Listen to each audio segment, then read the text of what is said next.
risks for a charity ceasing to participate in a defined benefit scheme really depend on the type of arrangement they're in. The greatest risks are in respect of funded defined benefit schemes, and that's because a shortfall can develop between the pension promised under the scheme and the amount of assets available in the scheme to meet that promise. When a charity ceases to participate, that shortfall crystallises as an employer debt and is immediately payable by the charity. Many charities will participate in funded public pension schemes, such as the local government pension scheme, and that will be, as a result, an obligation to do so under the public sector outsourcing contract.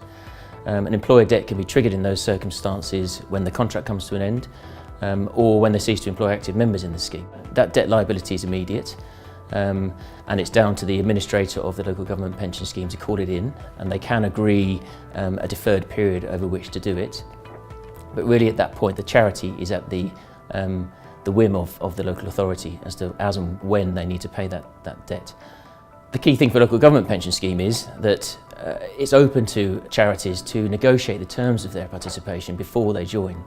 And that can include an indemnity against the employer debt, so taking legal advice really is essential for charities in those circumstances. For charities that participate in multi-employer industry-wide pension schemes, the issues are the same, and that particularly an employer debt can be triggered if they cease to employ active members in that scheme.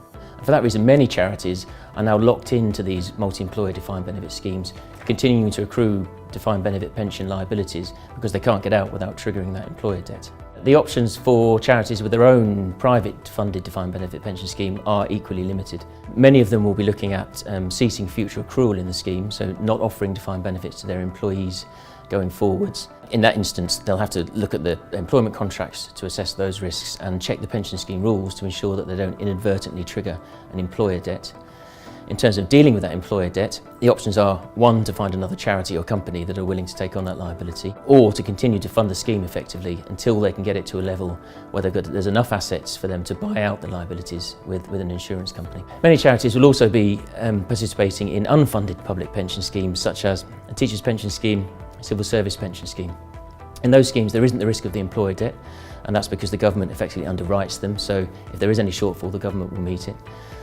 However, they may want to bring an end to their obligation to contribute to that scheme for their employees, and contributions can be as high as 20 or 30% of an employee's salary. But before they do so, they'll have to carefully check the terms of the outsourcing contract, because that will ordinarily contain an obligation to provide defined benefits to their staff. And if they cease to do that, then they're at risk of breach of contract, which of course brings with it the risk of claims and costs.